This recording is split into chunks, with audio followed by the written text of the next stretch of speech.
ناظرین، سندھ طاس معاہدہ ایک بین الاقوامی معاہدہ ہے جو 1960 میں پاکستان اور بھارت کے درمیان عالمی بینک کی ثالثی میں طے پایا۔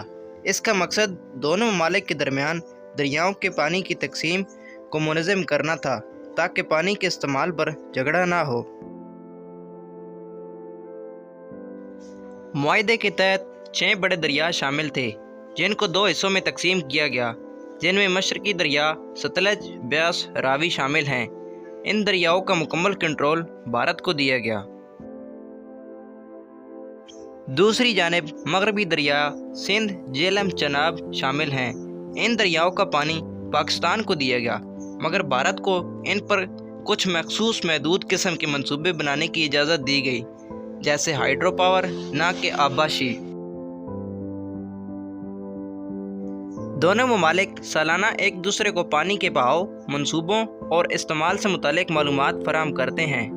معاہدے کے تحت ایک مستقل انڈس واٹر کمیشن بھی قائم کیا گیا ہے۔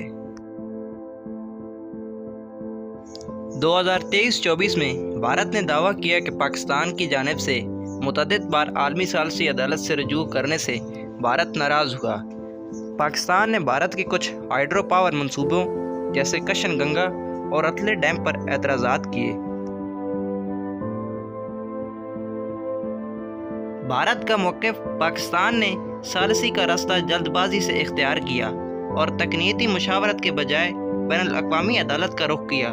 بھارت نے کہا وہ اب معاہدے پر نظر ثانی چاہتا ہے اور پاکستان کو ایک نوٹس بھیجا کہ معاہدہ ختم یا ترمیم کے لیے مذاکرات کیے جائیں۔ معاہدہ معطل کرنے کی بات ایک سفارتی دباؤ اور سیاسی اشارہ تھی۔ بھارت نے مکمل طور پر معاہدہ ختم نہیں کیا، لیکن عمل درآمد روکنے کی دھمکی دی۔ عالمی بینک، جو اس معاہدے کا ضامن ہے، نے بھارت کی معطلی کی کوشش کو رسمی طور پر تسلیم نہیں کیا۔ پاکستان نے اقوام متحدہ اور عالمی بینک سے رجوع کیا۔ 2024 میں عالمی ثالثی عدالت نے پاکستان کے حق میں فیصلہ دیا کہ بھارت کی جانب سے منصوبہ سندھ طاس معاہدے کی خلاف ورزی کی جا رہی ہے۔ اس فیصلے کے بعد دونوں ممالک کے انڈس واٹر کمیشن نے دوبارہ ملاقاتیں شروع کیں، جو اس بات کا اشارہ ہے کہ معاہدے کی بنیاد بحال ہو رہی ہے۔